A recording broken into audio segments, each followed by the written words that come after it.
Cette vidéo est une collaboration entre les chaînes Flavio de l'Estival et AB Sapiens. Nous allons chacun nous partager une partie de ce scénario alternatif, afin d'entremêler les styles de chacun et surtout pour introduire nos univers à nos communautés respectives. Le roi Aerys II Targaryen deuxième du nom, plus célèbre sous le sobriquet du roi fou, était le 16e roi de la dynastie Targaryen dont la chute intervient à cause de sa perte de lucidité et de sa cruauté. Jadis, Aerys était un jeune prince prometteur qui incarnait un avenir radieux pour les 7 couronnes ainsi que pour la maison Targaryen. Il n'était pas sans défaut et manquait certes d'humilité, ainsi qu'il était visiblement trop lubrique, mais en dehors de cela, le prince Aerys était honorable sous tout rapport, voire même chevaleresque. Dans sa jeunesse, il combattit durant la guerre des rois à 9 sous aux côtés de Stéphon Baratheon, l'héritier d'Accalmie, et de son ami, un jeune Tywin Lannister qui reçut l'honneur de faire chevalier le prince héritier lui-même. Une fois qu'Aerys monte sur le trône de fer, il fait l'image d'un roi prometteur et beaucoup lui déclarent qu'il pourrait devenir l'un des meilleurs souverains que les 7 couronnes n'aient jamais connus. Enhardi par ses louanges qui boostent son ego déjà enflé, Aerys II proclame alors une série de projets à la hauteur de la réputation qu'on lui attribue déjà. Parmi elles, il y a la conquête définitive des degrés de pierre et leur intégration au sein du royaume, la construction de canaux d'irrigation souterrains sous Dorne afin de faire fleurir le désert, la construction d'un deuxième mur au-delà du mur afin d'élargir les frontières du royaume et y intégrer les sauvageons, créer une flotte royale pour écraser Braavos afin de faire disparaître leur influence bancaire sur la couronne, et construire une nouvelle capitale sur la rive opposée de la Nera toute faite de marbre blanc. Et après tout, pourquoi ne pas être aussi ambitieux? Aerys avait hérité d'un royaume en paix qui avait vu la menace des feux noirs disparaître pour toujours, et les caisses étaient pleines, ainsi que la couronne bénéficiait d'une forte administration avec Tywin Lannister comme main du roi, et bientôt avec Rhaegar comme héritier solide du trône de fer. Dans l'histoire principale, Aerys II ne commence jamais à travailler sur aucun de ses plans par pure fainéantise, ce qui est un peu difficile à croire étant donné qu'il possédait tous les outils à sa disposition pour devenir un très grand roi. Alors pourquoi refuser de ne serait-ce qu'essayer de s'en servir? Sa folie est peut-être à blâmer. Dans notre scénario, nous analyserons donc la question « Et si le roi fou n'avait jamais été fou ?» sous l'angle de la réalisation de ses projets, leur impact sur le royaume et leur aboutissement ou leur échec, en n'oubliant pas d'interpréter différemment les éléments qui marquent son règne dans le lore.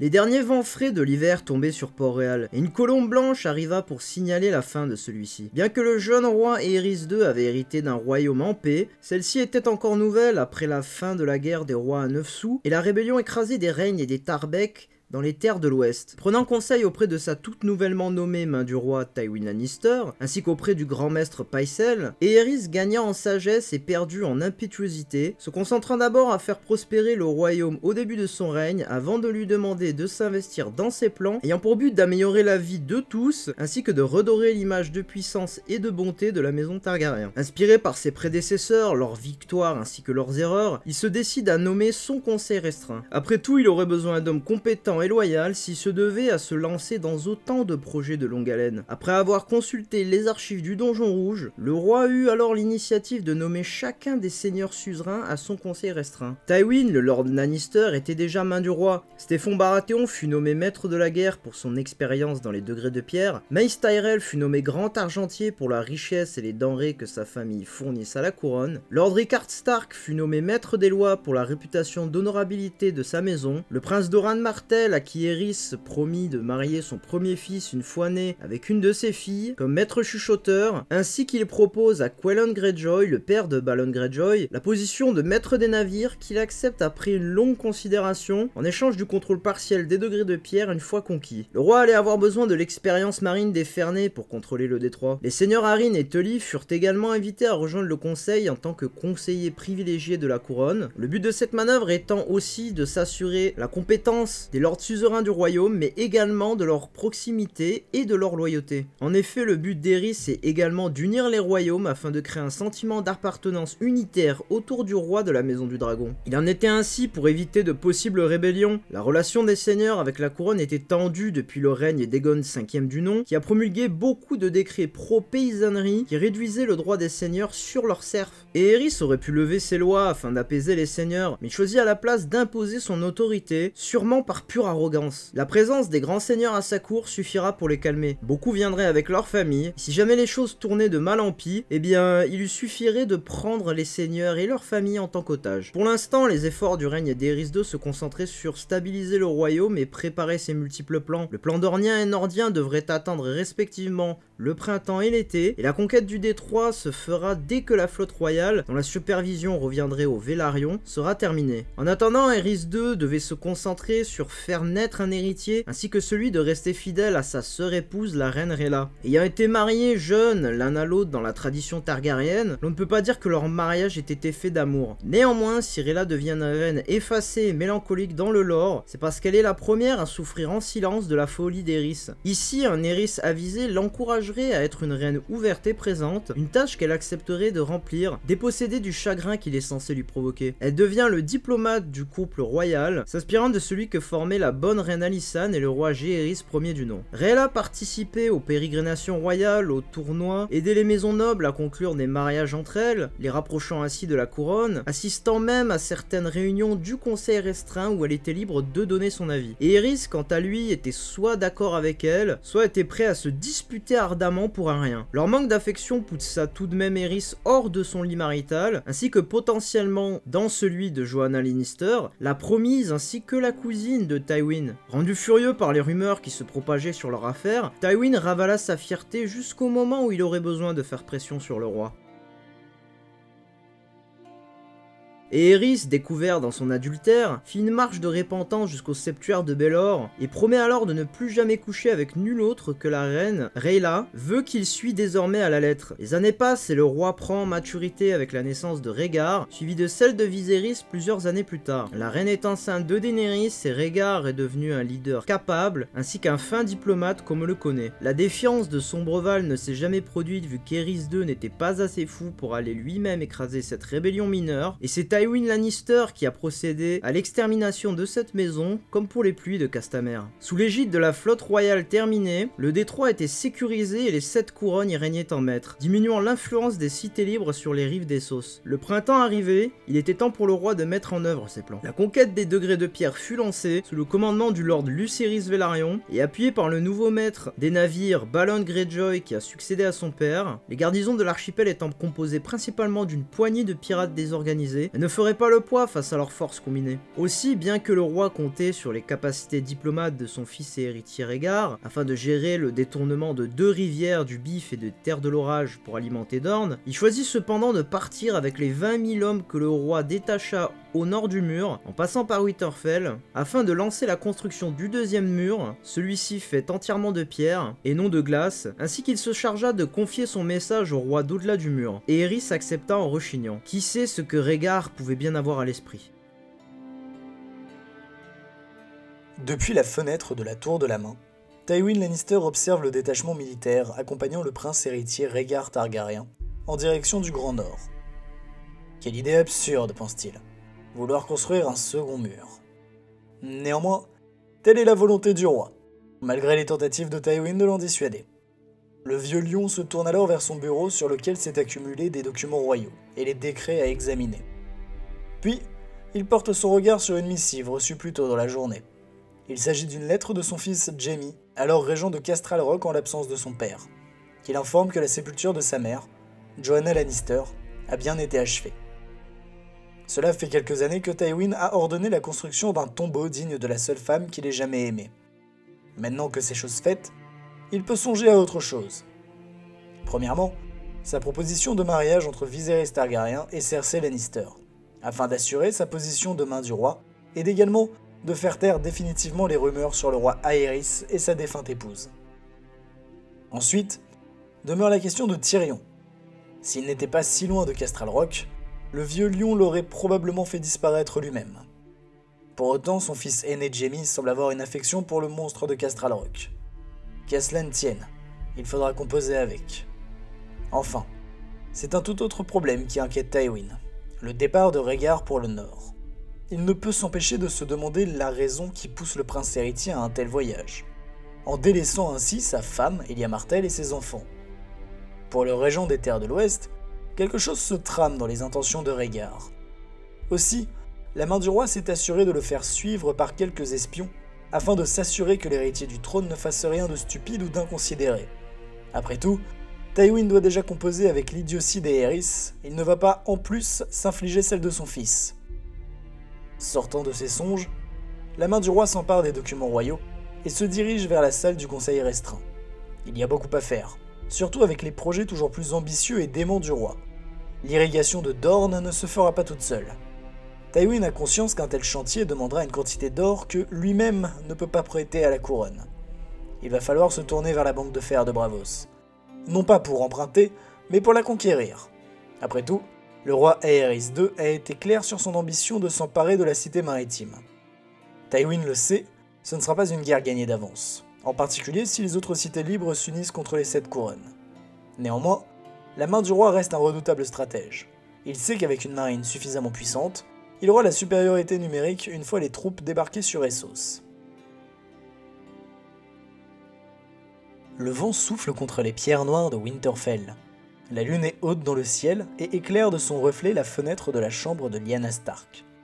Cette dernière s'apprête à s'échapper du château pour rejoindre l'homme de son cœur, Rhaegar Targaryen, arrivé il y a quelques jours avec l'armée en charge de préparer la construction du second mur. Un second mur. Quelle drôle d'idée, se dit-elle, avant de se vêtir d'une fourrure chaude et de se faufiler dans les couloirs de la demeure ancestrale des Stark. C'était sans compter son frère Brandon, sur lequel elle tombe par hasard. Ce dernier, surpris de la voir vagabonder ainsi dans les couloirs, à une heure si tardive, lui demande ce qu'elle fait là. Prise au dépourvu, la jeune Stark tente de mentir à son grand frère sans succès. Après considération, elle finit par lui dire la vérité sur sa liaison avec le prince héritier Targaryen. Elle remarque rapidement la stupeur sur le visage de son frère, qui encaisse difficilement la nouvelle. Ce dernier, prenant un petit moment pour reprendre ses esprits, abasourdi par ce qu'il vient d'apprendre, finit par la sermonner sur l'importance de la promesse faite à leur père. Lyanna est promise à Robert Baratheon, et Rhaegar est déjà marié. Malheureusement, la jeune Stark n'en démord pas, elle est amoureuse et ne supporte pas Robert. Aussi, la jeune louve implore son grand frère de garder le secret de ne rien révéler à leur père. Brandon est hésitant, son affection pour sa sœur est-elle plus grande que son sens de l'honneur et du devoir. Après quelques minutes de réflexion, l'héritier de la maison Stark finit par accepter de ne rien révéler, tout en prévenant sa sœur que s'il est interrogé, il ne mentira pas pour elle, mettant une limite claire entre sa tolérance envers l'écart de sa sœur et son respect pour la vérité. Pour Lyanna, il n'en faut pas plus. Elle remercie son frère et le prend dans ses bras, avant de partir en direction du baral sacré de Winterfell pour retrouver son aimé. Ce dernier l'attend nerveusement, accompagné par Barristan Selmy, qui est ici mis dans la confidence par Rhaegar, et un maître, ayant pour tâche d'unir les deux amants dans un mariage officieux.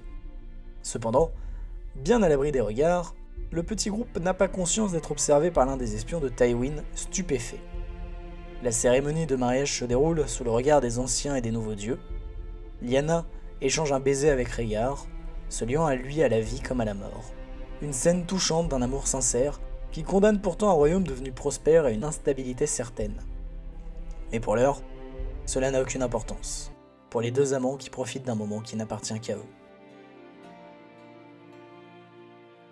Établi dans la capitale Port-Réal depuis 2 ans, Peter Baelish a débuté son ascension vers le pouvoir, s'étant enrichi grâce à ses bordels et autres investissements. Il garde un goût amer de sa dernière confrontation avec Brandon Stark, et cherche un moyen de s'en débarrasser dans le but de récupérer le cœur de Catelyn Tully. Un objectif qu'il va peut-être pouvoir accomplir grâce à la nouvelle qu'il vient de recevoir. En effet, cela fait maintenant plusieurs années qu'il s'est attelé à se bâtir un réseau d'espions dans le but d'accéder à une position de pouvoir. Et voilà qu'un murmure du Nord lui parvient. Lyanna Stark aurait été vue en compagnie de Rhaegar Targaryen dans une cérémonie de mariage officieuse.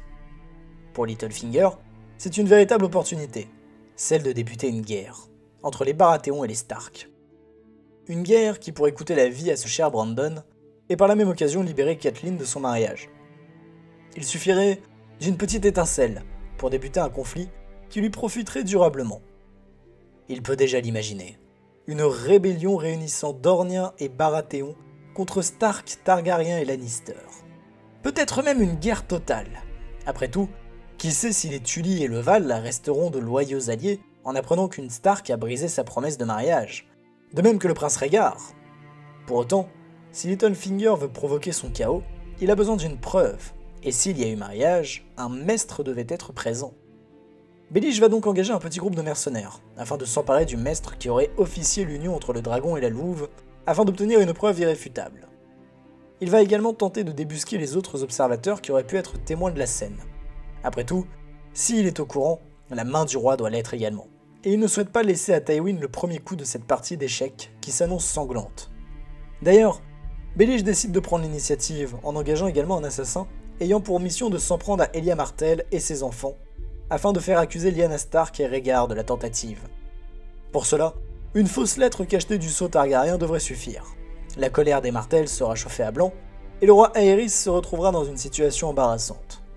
Ensuite, il suffira de révéler l'union de Lyanna et Rhaegar à Robert Baratheon et laisser le tempérament guerrier de ce dernier prendre le dessus. Il peut déjà voir le tableau sanglant, les batailles, et surtout la mort de Brandon Stark. Peu importe le vainqueur de la guerre, quoi qu'il arrive, Baelish s'assurera de faire le nécessaire pour obtenir la main de Catelyn et suffisamment d'influence pour s'emparer des conflans sans avoir à dégainer la moindre épée. Après tout, l'information, c'est le pouvoir. Dans cette réalité alternative, les mois qui suivent le mariage officieux de Lyanna Stark et Rhaegar Targaryen laissent place à une partie d'échecs insidieuse entre Tywin Lannister et Petyr Baelish, l'un cherchant à faire s'échouer les plans de l'autre et inversement. Néanmoins, l'inévitable finit par se produire. Elia subit une tentative d'assassinat, à laquelle elle échappe de justesse grâce à son frère Oberyn Martell, qui périra en lui sauvant la vie. Cet événement provoquera la colère de Dorne, d'autant plus grâce aux fausses preuves fabriquées par Littlefinger. Et enfin, lorsque Robert Baratheon apprend la nouvelle du mariage insidieux, les événements s'enchaînent. Les familles Martell et Baratheon exigent justice et réparation. Dans cette situation, le roi Aerys II n'a d'autre choix que de se préparer à une hypothétique guerre et d'ordonner à son fils Rhaegar de revenir à la capitale pour s'expliquer. Dans cet univers alternatif, il est possible qu'au même moment, Rickard Stark, le père de Brandon et d'Eddard, meurt de vieillesse. Brandon Stark, désormais lord de Winterfell et du Nord, aurait dû faire un choix. S'allier à Rhaegar pour défendre sa sœur Lyanna et entrer en guerre contre les Baratheon et les Martell, ou accomplir son devoir et envoyer Rhaegar à Port-Réal et condamner sa sœur, Lyanna, en exil, voire à mort en fonction des exigences des familles insultées. Dans le cas où Rhaegar se rendrait à Port-Réal, son père Aerys II n'aurait d'autre choix que de l'envoyer au mur pour réparer l'affront fait aux familles courroucées, et ainsi préserver la paix du royaume. Une solution que Tywin aurait soutenue, puisque Viserys, marié à Cersei, deviendrait le nouvel héritier du trône de fer. Autrement, cela aurait signifié la guerre, un conflit dantesque opposant d'un côté les Stark, Targaryen et Lannister, aux forces Baratheon, Martell, et peut-être celles des autres maisons, qui auraient été du côté des rebelles par intérêt ou par sens de la justice. On peut aisément imaginer qu'au Val, un duel éclate entre Robert et Ned Stark. Un duel que Robert gagnerait probablement, étant bien plus fort physiquement que son ami Eddard. De même, dans cette réalité, Littlefinger aurait sans doute manipulé Lysa Tully bien plus tôt pour se débarrasser de Jon Arryn et s'assurer que le Val s'oppose à la couronne, ou reste neutre. Les Greyjoy auraient sans doute profité de ce chaos pour se rebeller afin d'obtenir leur indépendance et le destin de la guerre reposerait sur l'alignement des maisons Tully et Tyrell. En cas de victoire du camp rebelle, Robert aurait probablement fait exécuter Lyanna Stark, n'étant pas du genre à pardonner, mais en serait resté là. Il n'aurait jamais pris le trône, et aurait sans doute laissé un enfant Targaryen au pouvoir, puisque dans cette réalité, Aerys II n'est pas fou, et qu'il sait que Rhaegar n'a pas violé et kidnappé sa bien-aimée. A l'inverse, en cas de victoire du camp royal, on peut imaginer des rancunes tenaces des perdants envers les gagnants, des tensions qui auraient contraint le roi Aerys à déshériter Rhaegar tôt ou tard pour assurer la stabilité du royaume. Concernant Lyanna Stark, dans le meilleur des cas, elle serait également déchue de sa place dans la maison Stark, et partirait vivre aux côtés de Rhaegar sur les routes. Néanmoins, il est plus probable qu'elle soit envoyée dans l'ordre religieux des Sœurs du Silence, voire exilée à Pentos.